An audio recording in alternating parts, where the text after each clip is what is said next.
आप सभी को नमस्कार। सार्थक government job point YouTube channel आप सभी लोगों का हार्दिक स्वागत करता है। चैनल पर नए हैं तो चैनल को सब्सक्राइब कर लें, वीडियो को लाइक कर दें, शेयर कर दें। बेल आइकन दबा कर रखेंगे तो आपको नोटिफिकेशन मिल जाएगा और आप उसे शेयर कर पाएंगे। और आज आप सभी लोगों के बीच में एक महत्वपूर्ण सूचना लेकर के उपस्थित हुआ हूँ, जिसके संबंध में आप सभी लोगों को जानकारियाँ देनी है कि विद्यार्थियों को बीएड के जो हमारे भाई बहन हैं, उन भाई बहनों को लगातार कहीं ना कहीं से बाहर होने के जो दंश झेलना पड़ रहा है, उन तमाम प्रक्रियाओं को लेकर के हम लोगों ने जो गुजारिशें शुरू की थी, अब उसका परिणाम भी देखने के लिए मिलने लगा है। सर्वप्रथम बात करेंगे उत्तर प्रदेश शासन की। उत्तर प्रदेश के मुख्यमंत्री आदरणीय योगी आदित्यनाथ जी आज प्रधानमंत्री श्री नरेंद्र मोदी जी से मुलाकात किए हैं और सबसे बड़ी चीज़ यह है कि इस विकट परिस्थिति में उन तमाम मुद्दों को लेकर के आदरणीय मुख्यमंत्री महोदय ने प्रधानमंत्री को पूरी बात बताई है। उम्मीद की जा रही है G20 समिट के बाद आप सभी लोगों को एक संशोधित विज्ञप्ति RTA एक्ट का वो देखने के लिए मिल जाएगा, जिसके माध्यम से विद्यार्थियों को ये रिलैक्स हो जाएगा कि उन्हें प्राथमिक शिक्षक भर्तियों से बाहर नहीं किया जाएगा। हालांकि जो सर्वोच्च न्यायालय का 3 आदेश आया है, कई लोगों ने अपने अपने तरीक़ों से उसको डिफ़ाइन किया है। आप सभी लोगों के सामने उसको एक्सप्लेन किया होगा कि ये चीज़ें हैं, वो चीज़ें हैं। और एक BPSC की तरफ से एक आप सभी लोगों का नोटिस भी आया है, जिसमें अगर प्रेफरेंस आप बदलना चाहते हैं अपना, तो उसके बारे में बताया गया कि अगर आपने DELED BTC कर रखा है तो आप अपना प्रेफरेंस बदल सकते हैं, ठीक है ना। अगर बीएड विद्यार्थियों को प्राथमिक से बाहर किया जाता है तो सबसे बड़ी चीज़ यह है कि सबसे लास्ट में आप लोगों का PRT का ही रिजल्ट आएगा और KVS के PRT का रिजल्ट अभी इसीलिए रुका हुआ है क्योंकि शासन ने, अब चूँकि शिक्षा विभाग भी एक्टिवेट हो चुका है, ठीक है ना, शिक्षा विभाग की तरफ से एक्टिवेशन हो चुका है और जाहिर सी बात है अधिकारी भी अब इसमें जो है एक्टिवेट हो चुके हैं। लगातार विद्यार्थियों का धरना प्रदर्शन, लगातार हम सभी लोगों का दबाव आप सभी लोगों के लिए कारगर सिद्ध हो, इसके लिए प्रयास किए जा रहे हैं कि PRT में हर हाल में हर कीमत पे बीएड के विद्यार्थियों को पुनः सम्मिलित किया जाए। आदरणीय मुख्यमंत्री महोदय ने इस बारे में जानकारी प्रधानमंत्री महोदय को दी है और उनसे अध्यादेश की मांग की है, ताकि पुरानी भर्तियों में जो विद्यार्थी प्रभावित हो रहे हैं, जिनका परिणाम जारी होने वाला है, जो केंद्रीय स्तर पर हैं या राज्य स्तरों पर हैं, उन तमाम बिंदुओं को लेकर के उन्होंने उनसे चर्चाएँ की हैं। ये जानकारी हम सभी लोगों को सचिवालय से प्राप्त हुई है। आज आप सभी लोगों ने समाचार पत्रों में देखा भी होगा, आदरणीय मुख्यमंत्री जी गए हैं और प्रधानमंत्री जी से मुलाकात किए हैं G20 समिट के बाद, क्योंकि G20 तक आदरणीय प्रधानमंत्री जी बहुत ज़्यादा व्यस्त रहेंगे और उनकी व्यस्तता का आलम यह है कि उनको समय नहीं मिलेगा इस मुद्दे पर चर्चा करने के लिए। हालांकि कैबिनेट मीटिंग हो सकता है कि कल की डेट में हो, ठीक है ना। कल श्री कृष्ण जन्माष्टमी भी है और इसके उपलक्ष्य में आप सभी लोगों को ये चीज़ें देखने के लिए मिल सकती हैं कि आपको एक रिटर्न गिफ्ट केंद्र सरकार की तरफ से मिल सकता है। हालांकि अब शिक्षा विभाग के अधिकारी भी इस पर एक्टिवेट हो चुके हैं और NCT एकदम फुल फॉर्म में इसमें आ चुकी है। उनके ऊपर रिवाइज्ड गाइडलाइन जारी करने का भी दबाव है और MHRD मिनिस्ट्री भी इस विवादों से अपने आप को अलग नहीं कर सकती बिल्कुल भी।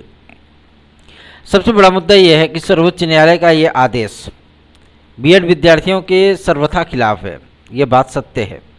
लेकिन बीएड विद्यार्थियों के सर्वथा खिलाफ होते हुए भी सर्वोच्च न्यायालय के इस आदेश को पलटने की जो शक्ति है वो केवल और केवल केंद्र सरकार के पास है।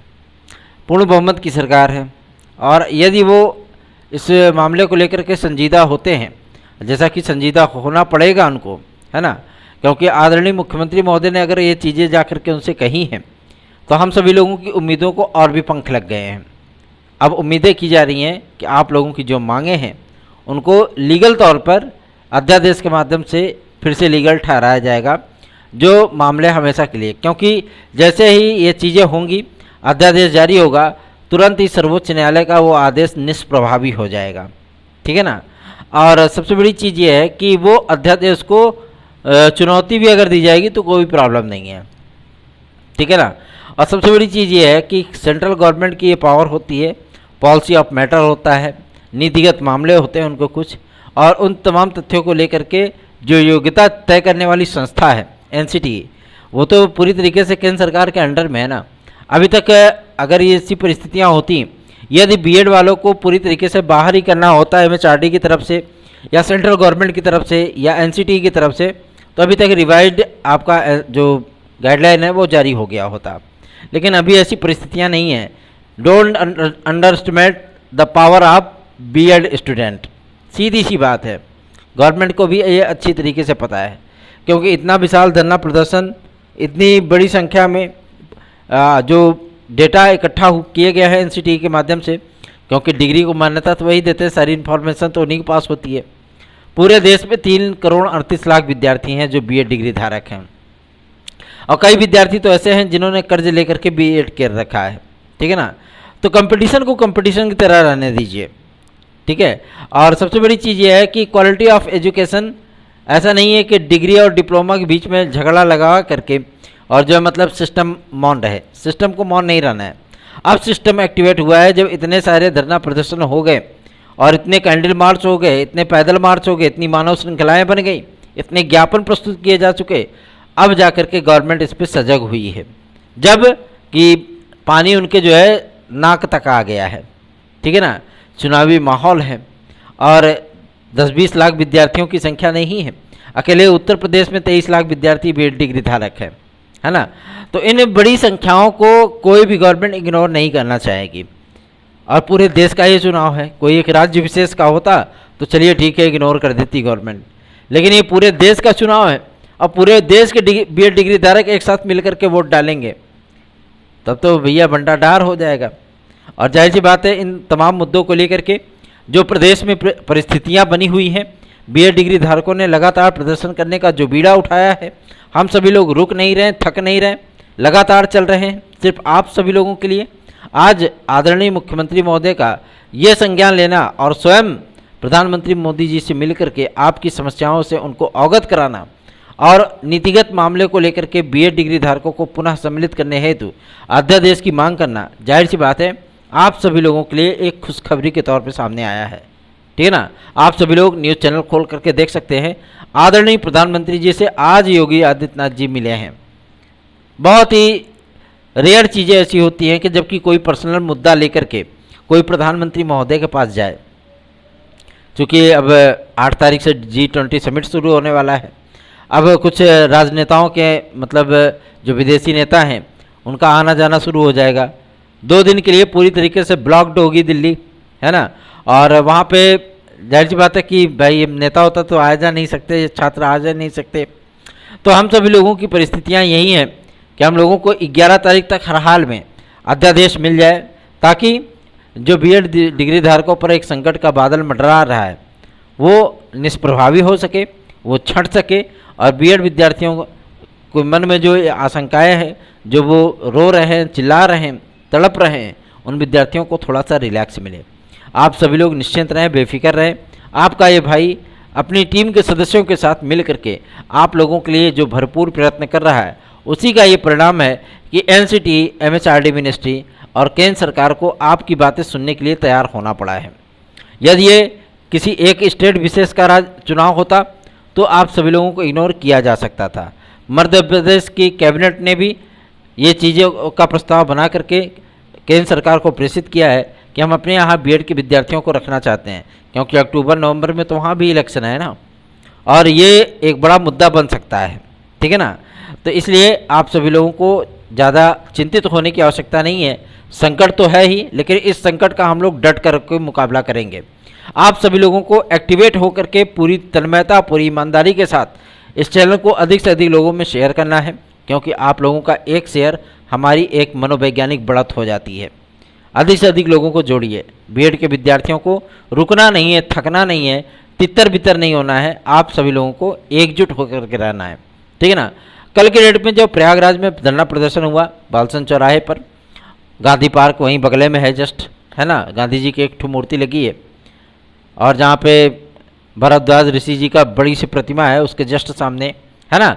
तो मैं आप सभी लोगों को बताना चाहता हूँ, वहाँ पे बीएड विद्यार्थी एकत्रित हुए थे और उनकी एक ही मांग थी। मांग ये थी कि हमें पीआरटी में सम्मिलित किया जाए। बीएड मांगे अध्यादेश, ये उनका नारा था। तमाम उन मुद्दों को लेकर के हम सभी लोगों ने प्रयास जो शुरू किए हैं, वो प्रयास अब अंत तक पहुंचाए बिना चैन से बैठने वाले नहीं हैं। जो विद्यार्थी इस बात को लेकर के आशंकित हैं, तब तक एमएचआरडी मिनिस्ट्री और एनसीटी कई राज्यों को योग्यताएं शिथिल करने के पत्र जारी कर सकती हैं, जिसमें आपका एक बिहार राज्य भी है।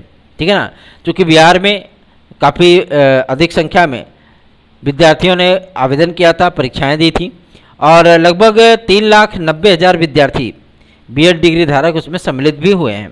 ठीक है ना, अब बीएड डिग्री धारक कितनी मात्रा में सम्मिलित हुए हैं, तो वहाँ के वैसे भी यूपी जो चेयरमैन है बीपीएससी के, उन्होंने कह दिया था हमको मेरिट डिग्री आनी पड़ेगी, हमारी सीटें खाली रह जाएंगी। तो ऐसी परिस्थितियों में अगर क्वालिटी ऑफ एजुकेशन की बात की जाए तो क्वालिटी ऑफ एजुकेशन से फार्म भरो और नौकरी हासिल कर लो, ऐसी परिस्थितियाँ फिलहाल तो घातक ही हैं नौनिहालों के लिए।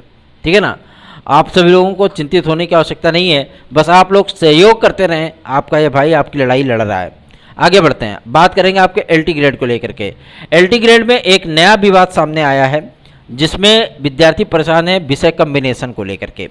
विषय कम्बिनेशन केवल एसएसटी का ही मैटर नहीं है, आप सभी लोगों को मैं क्लियर कर देना चाहता हूँ। एसएसटी का मैटर नहीं है और मैं ज़्यादा लंबी वीडियोस बना भी नहीं सकता, क्योंकि भाई विद्यालय में हूँ, अब छुट्टी होने वाली भी है। ठीक है ना, और मैं आप सभी लोगों को बता दूं, आज भी हम लोग शिक्षा निदेशालय जा रहे हैं और उन तमाम मुद्दों को लेकर के हम लोग बातचीत करेंगे कि आखिर क्या मसला है, कब तक ये नियमावली संशोधित होगी और नॉन बीएड वाले स्टूडेंट को भी मान्यता मिलेगी एलटी ग्रेड वगैरह में बैठने के लिए। ठीक है, लेकिन ये विषय कम्बिनेशन जो है वो केवल एकमात्र विषय का नहीं है। ठीक है ना, अभी ये दो अर्हता का विवाद आप सभी लोगों का, अंग्रेजी और कला, ये विवाद आपका बना हुआ है, लेकिन ये विवाद भी आप सभी लोगों का तकरीबन 3 से 4 दिन के भीतर सॉल्व हो जाएगा। रही बात आपके विषय कम्बिनेशन को लेकर के, तो ये केवल एक विषय का मुद्दा नहीं है। जो ये टेक्निकल वाले बीएड वाले स्टूडेंट आए हैं ना, मतलब जो बीटेक के बाद आए हैं, ठीक है, या बीकॉम एमकॉम के बाद आए हैं, ठीक है ना, अब उनकी समस्याएं ये हैं बीटेक वाले विद्यार्थियों की कि उन्होंने टेक्निकल डिग्री ली, उसके बाद बीएड कर डाला। ठीक है ना, बीएड करने के बाद उनको एक उम्मीद थी कि हमें प्राथमिक शिक्षक भर्ती में मौका मिलेगा, जूनियर की भर्ती आती नहीं है, प्राथमिक की आती है। और प्राथमिक में विद्यार्थी कहते हैं कि आप परेशान क्या हैं, आपको तो टीजीटी पीजीटी एलटी मिल रही है ना, आप उसकी तैयारी करें। नंबर ऑफ वैकेंसीज इसमें ज़्यादा होती है, चांसेस इसमें ज़्यादा होते हैं। ठीक है ना, और टीजीटी पीजीटी की वैकेंसी कितनी आती है, 3,000 2,000 2,500 ऐसे ही तो वैकेंसी आती है ना। तो इसमें number of school, number of student, number of vacancies, number of post, ये सारी चीज़ें डिफरेंट टाइप की होती है। तो इसमें जो आपके विषय कम्बिनेशन का मुद्दा है, ये केवल एक विषय का नहीं है। किसी ने संस्कृत विषय से कर डाला है, किसी को जानकारी नहीं थी तो उन्होंने सामाजिक विज्ञान से कर डाला है, किसी को जानकारी थी तो उन्होंने हिंदी विषय से कर डाला है, किसी ने विज्ञान से कर डाला है, किसी ने आपका अंग्रेजी से कर डाला है, किसी ने किसी विषय से कर डाला है। तो ये चीज़ें आपको देखने के लिए मिलने वाली हैं। ठीक है ना, एक विषय का ये मामला नहीं है कि एसएसटी का मामला है केवल सामाजिक विज्ञान का, नहीं, ये सभी विषयों का मामला है। और अधिकतर विषयों में ये विद्यार्थी त्रिशंकु की तरह लटके पड़े हैं। वीडियोस पे लगातार कमेंट्स आ रहे हैं, लगातार लगभग मैंने 25-30 कमेंट्स देखे हैं ऐसे, जो कि विद्यार्थी परेशान हैं कि भैया इसको हटवाइए। देखिए, हमारा जो प्रयत्न होगा वो मैं आप लोगों को वचन देता हूँ कि 100% होगा। ठीक है ना, जितनी मेरी हैसियत है, जितनी मेरी पहुँच है, मैं उससे कहीं ज़्यादा एफर्ट लगा करके आप सभी लोगों के लिए प्रयास करूँगा। ठीक है ना, और इसका एक प्रपोजल गवर्नमेंट के पास भेजा भी गया है। मैं आप लोगों को इस बात की भी जानकारी दे रहा हूँ, लोक सेवा आयोग के माध्यम से ही ये प्रपोजल भेजा गया है और शिक्षा निदेशक महोदय के माध्यम से हम लोगों ने डायरेक्ट सीएम सर को ये लेटर पोस्ट करवाया था, ईमेल करवाया था। ठीक है ना, विषय कम्बिनेशन वाला मुद्दा लेकर के। तो इन तमाम मुद्दों को ऐसा नहीं है कि मतलब मुख्यमंत्री महोदय के पास ये पहुंचा नहीं है, पहुंच चुका है और शासन स्तर पर मंजूरी दिलाने की जिम्मेदारी हमारी, हम प्रयास करेंगे पूरी तरीके से। आदरणीय मंत्री महोदया, माध्यमिक शिक्षा मंत्री श्रीमती गुलाब देवी जी, हम लोग भी प्रयास करेंगे कि वो आप सभी लोगों की व्यथाओं को सुने और आपकी इन समस्याओं का निराकरण करें। एलटी ग्रेड में जो प्रतीक्षारत विद्यार्थी थे, उनकी चयन की संस्तुति हो चुकी है, फाइलें भेजी जा चुकी हैं, बहुत जल्दी उनको नियुक्ति पत्र भी मिल जाएगा और आप लोगों की बल्ले बल्ले हो जाएगी, मतलब एलटी ग्रेड जीआईसी प्रवक्ता का विज्ञापन जारी होगा। कुछ विद्यार्थी कह रहे हैं कि भैया एलटी ग्रेड के साथ क्या जीआईसी लेक्चरर भी आएगा? जी हाँ, LT ग्रेड के साथ जीआईसी लेक्चरर आएगा। जैसे TGT के साथ पीछे पीछे गलुआ टाइप में लगा रहता है ना PGT, वैसे ही आपका LT के साथ GIC भी आएगा। विषय कम्बिनेशन सिर्फ एक विद्यार्थी का सरदर्द नहीं है, विषय कम्बिनेशन 3,90,000 विद्यार्थियों का सरदर्द है, ठीक है ना, सॉरी 4,30,000 विद्यार्थियों का। मैंने वो आंकड़े बता दिए जो BPSC में बीएड वाले स्टूडेंट हैं PRT में, ठीक है ना। तो आप सभी लोगों को मैं बता दूं 4,30,000 विद्यार्थियों का ये समस्या एक मामूली समस्या नहीं है, एक किसी विद्यार्थी की समस्या नहीं है। आप सभी लोग अधिक से अधिक आप सभी लोग हमारा सहयोग करिए, हम आपके लिए अपनी पूरी जी जान झोंक देंगे, ठीक है। आज भी शिक्षा निदेशालय जा रहे हैं और आप सभी लोगों के लिए जो भी बेहतरीन विकल्प हो पाएगा उसे हम लोग करने का पूरा प्रयत्न करेंगे और कोशिश करेंगे। यदि निदेशालय स्तर पे हो जाता है तो भी अच्छी बात है, यदि JD स्तर पे हो जाए तो भी अच्छी बात है, और यदि शासन स्तर पे होगा तो मैं आप लोगों को वचन देता हूं कि आपका ये भाई लखनऊ तक जाएगा और आपकी समस्याओं का निराकरण करा करके ही लौटेगा। TGT PGT के लिए आप सभी लोग चिंतित होंगे, आखिर हमारी परीक्षाएं कब तक होंगी। मैं आप लोगों को बता देना चाहता हूं 31 दिसंबर के पहले पहले ये आपकी पूरी प्रक्रिया कंप्लीट हो जाएगी, ठीक है ना, मतलब रिजल्ट सब आ जाएगा। इसके लिए टेंशन मत लीजिए, जो समय है उसको यूटिलाइज करिए, पढ़ाई करिए, तैयारी करते रहिए। रही बात PRT को लेकर के, BEd डिग्री धारकों को लेकर के, तो आज मुख्यमंत्री जी मिले हैं प्रधानमंत्री जी से, और G20 समिट के बाद या हो सकता है कि उसके पहले ही आप सभी लोगों के लिए एक खुशखबरी आ जाए। और हमें पूरा यकीन है, मैं इतने कॉन्फिडेंस से ये चीज़ें इसलिए बोल पा रहा हूँ क्योंकि भारतीय जनता पार्टी में इस समय इन्हीं तमाम मुद्दों को लेकर के जद्दोजहद चल रही है, और आप सभी लोगों को प्रमोट करने के लिए, आप सभी लोगों को बचाने के लिए पूरी तरीके से गृह मंत्री श्री अमित शाह जी, BJP अध्यक्ष को हम लोगों ने ज्ञापन दिया था क्योंकि वो उत्तराखंड में भी आए थे, वहाँ की टीम के सदस्यों ने ज्ञापन दिया था और उन्होंने भी आश्वासन दिया था कि बीएड विद्यार्थियों का अहित नहीं होगा, हमारे लिए दोनों बच्चे समान हैं, ठीक है ना। भाजपा के राष्ट्रीय प्रवक्ता सुधांशु त्रिवेदी जी ने भी इस बारे में जब ज्ञापन को दिया गया था तो उन्होंने भी स्पष्ट किया था कि हम इन तमाम मुद्दों को लेकर के आदरणीय मोदी जी से बात करेंगे, ठीक है ना। तो आप सभी लोगों को आश्वासन हर जगह से मिला है, बस जरूरी है तो सिर्फ सहयोगात्मक रवैया अपनाने का। धन्यवाद, आप सभी का दिन शुभ हो।